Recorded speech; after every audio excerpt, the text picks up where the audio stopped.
देखिए, विधानसभा का सत्र मानसून सत्र जो है वो 18 तारीख से शुरू हो रहा है।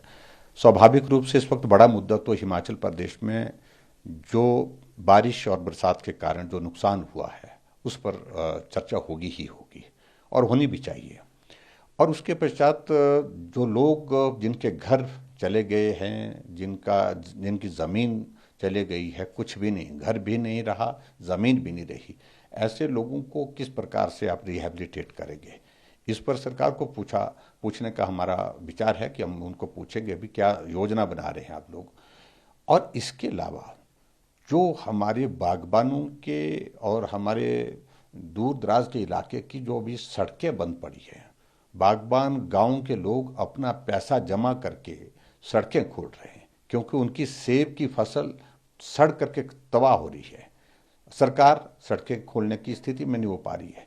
ऐसी सूरत में हम एक बात को जरूर करेंगे कि वो सड़कें खोलें, जल्दी से जल्दी खोलें। एक तो इस बाढ़ के बरसात के कारण बहुत बड़ा नुकसान सबका हुआ है, लेकिन बागबानी से जो थोड़ी बहुत आय होती है वो भी नुकसान, बहुत बड़ी नुकसान हुआ है। हिमाचल प्रदेश में होटल इंडस्ट्री तबाह हो गई हमारी, और कोई आदमी हिमाचल में इस डर के माहौल में आने के लिए तैयार नहीं, खासतौर से कुल्लू मनाली में तो बहुत ही बड़ा नुकसान हुआ है। ऐसे में उनके बारे में क्या सोच रहे हैं।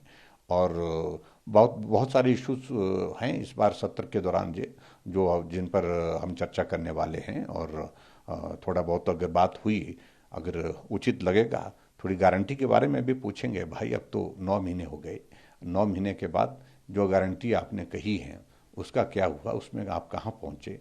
और सबसे बड़ी बात है कि हिमाचल प्रदेश में चारों तरफ तबाही, एक तो बाढ़ और बरसात के कारण, और उसके बाद रही सही कसर संस्थानों को बंद करके हिमाचल प्रदेश में जो इस वर्तमान सरकार ने की है, इन तमाम मुद्दों पर विधानसभा के अंदर चर्चा भी, और उसके साथ चर्चा के साथ साथ में इस पर जो भी बहस होगी उस बहस में हमारा विपक्ष जो है पूरी जोरदार ढंग से अपनी बात रखेगा। सर, विधायक दल की इस बैठक में क्या इनपुट भी लिए जा रहे हैं इस डिजास्टर की स्थिति में, क्या बता रहे हैं? निश्चित रूप से हर विधानसभा क्षेत्र से सभी ने अपनी अपनी बात कही, और ऐसे में मेरा ये कहना है कि जो खास तौर से जो ऐसे लोग हैं जिनके घर चले गए, ज़मीन चले गई, उनको तब तक के लिए शेल्टर देना, शेल्टर के साथ साथ में उनके लिए कुछ व्यवस्था मदद के रूप में हम अपने अपने क्षेत्र में किस प्रकार से कर सकते हैं। जहां विधायक है वो तो करेंगे करेंगे, लेकिन जहां विधायक नहीं है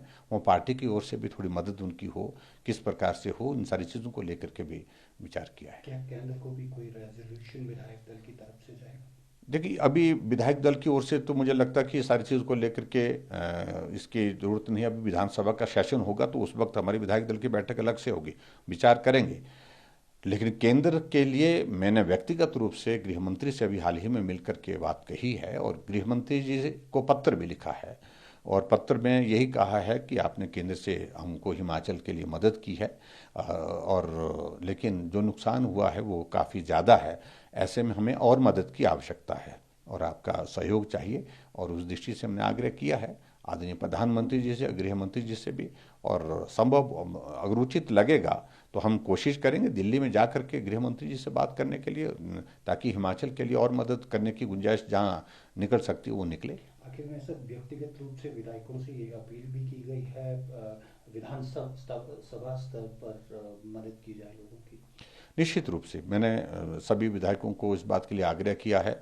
ये इंसानियत का मसला है, राजनीति का नहीं है। इस वक्त संकट में जहां भी जिस रूप में भी जितनी भी मदद कर सकते हैं मदद करिए, जो लोग प्रभावित हैं।